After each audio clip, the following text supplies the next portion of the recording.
Husband randomly came home from work today and ending things with me. Pretty much the title. He's been withdrawn the last few weeks but he's got a lot going on. Every time I asked if he was okay and if he wanted to talk he would just say it's work, or money, or some other excuse. He comes home today upset and I once again ask and he blurts out that it's us and he's not been happy with me for years and I am totally blindsided and WTF do I do from here? We hit a rough patch a couple years ago but he assured me he wanted to work through it and now he says that was all a lie and he's been miserable for years. My spouse is non-binary. My spouse recently came out to me as non-binary, they were a MAB. They told me that long term they hope to present as more feminine. They are not ready to come out to others so I'm left to process this on my own. I don't want them to misunderstand any of my own feelings as me not supporting them. Whenever it comes up I just remind them that I love them and support them. They seem so much happier since they've started to come to terms with their own identity and it's wonderful to see the light back in their eyes but I can't help feeling alone. Update: I was never expecting people to respond to this. I just wanted to say it to someone since my normal support system will not be an option until my spouse is ready to come out to our families. This was never a question of leaving my spouse, I love them dearly, their gender identity is of little consequence, it does not impact our shared passions or our love for one another. I will be going back to therapy just to have someone to talk to and I am looking into other resources that we can explore together during this time. For all of you who said kind and supportive things, I appreciate you. Pregnant GF doesn't want to keep our baby and is giving me full parental rights. My GF is 28 weeks pregnant. She's not keeping our baby for many reasons. But to keep this post short, I don't want this to be a long-winded post. We are still young in our 20s and she has this unbelievable opportunity overseas and she's not going to miss it for anything. She just doesn't want children.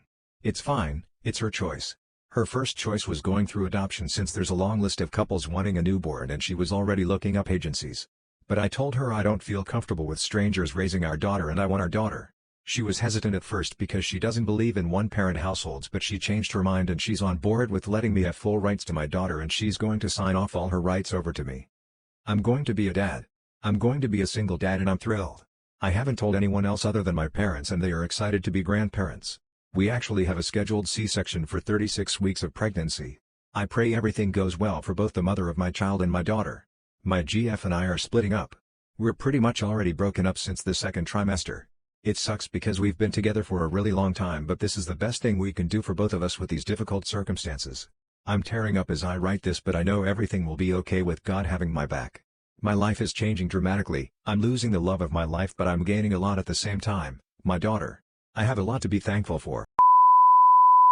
My ex-boyfriend suggested I become a content creator and make hay of. He is still demanding half of my earnings even though we are no longer in a relationship.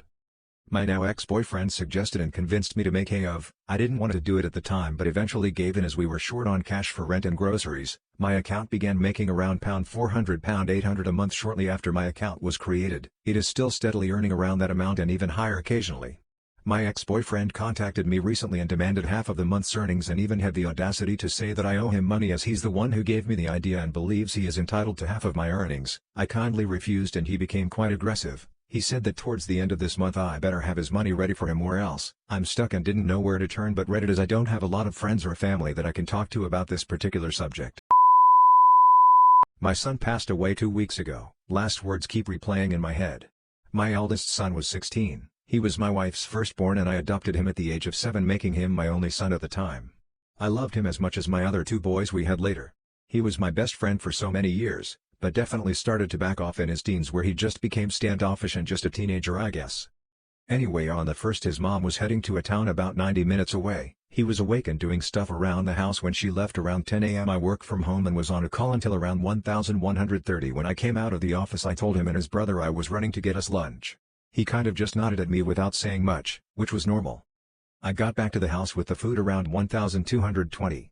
He came out to grab his but looked wobbly and his eyes were not focusing on me very well. He was also mumbling really low and sort of stumbled once. Immediately because I am an idiot and an asshole I start asking him what are you on? Tell me what you took. And accusing him because it was so unlike his normal actions. He responded with nonsense answers I didn't steal anything I bought it at the computer store this morning and then oh yeah I'm going for a drive later if you want to come or something like that. He was completely out of sorts. So I grabbed his wrist to check his pulse. It was rapid as hell that's all I remember. I couldn't begin to tell you the rate. He allowed me to check his pulse, but yelled why are you restraining me? When I did it. I told his brother to stay in the living room and took him into his bedroom. I sat him on the bed and told him to show me what he took. I can be pretty hard on my boys, but I swear on my life I was not at this time. I told him a number of times I am not going to be pissed, I just need to see what you're on so I can tell if we're in trouble here, and just show me the pills, buddy. Just show them to me. And he finally points to a Walmart bag on the floor. He said everything I stole is in there. So I open up and dump the bag on the floor. It was all his school supplies we just bought like the day before, nothing drug-like in there. I know he isn't a drug user. I knew he never really left the house all summer. Why the fuck am I accusing him like this? It clicked then. Holy shit, he's having a stroke. I called 911 and asked for EMS. As I was on the phone, I went back to him and demanded he smile at me. He was kind of laughing and gave me a big smile, and his face wasn't drooping or anything. Then I said, "Okay buddy, raise your hands." He gave a ha-ha, then said raise the roof, and lifted his arms. They didn't seem to be weak, but as he started to sit back down on the bed he kind of fell, so I grabbed his hand in the kind of clasp and he squeezed mine tightly. Then he said it. His last words were, "Oh my god. Why is he in our house?" As he looked up over my shoulder. I know now he saw death coming and he was so fucking scared. I grabbed his hand and told him repeatedly, "It's just me buddy, it's daddy. I am here for you. It's just me. It's just your dad." I couldn't even think of any other words to say. I knew he was scared, and I just tried to ease it. I held his hand and he held mine as he had that first seizure. I was quick to put him in the recovery position after the convulsions stopped. The paramedics were so fucking fast. Like 3 minutes after my call my middle kid was letting them in the house. When they arrived he was still breathing and in the recovery position. I put him in with the first seizure. He ended up having several more right after the paramedics got there, and during one he quit breathing and his heart stopped pumping. They worked on him for a long ass time and we hauled ass to the hospital once they got the compression machine on him. And still, by 1350, my eldest son was dead at 16. His mother left the house at 10 a.m. with her son happy and healthy, and the next time she saw him at 1430 he had died. She can't forgive herself for not being there. I can't forgive myself for being unable to help him and for being such a fucking dick as to accuse him of taking drugs. The tox screen came back negative for everything other than a trace amount of painkiller, which according to the coroner wasn't enough to make him take a nap, much less take his life. I remembered later I'd given him half of ibuprofen, I think it was for his shoulder, the day before. His cause of death still shows pending on the certificate and we won't get a full report for several months. Not knowing how the fuck it all happened so fast and knowing his last words were ones of fear and terror have been fucking me up for almost 2 weeks now.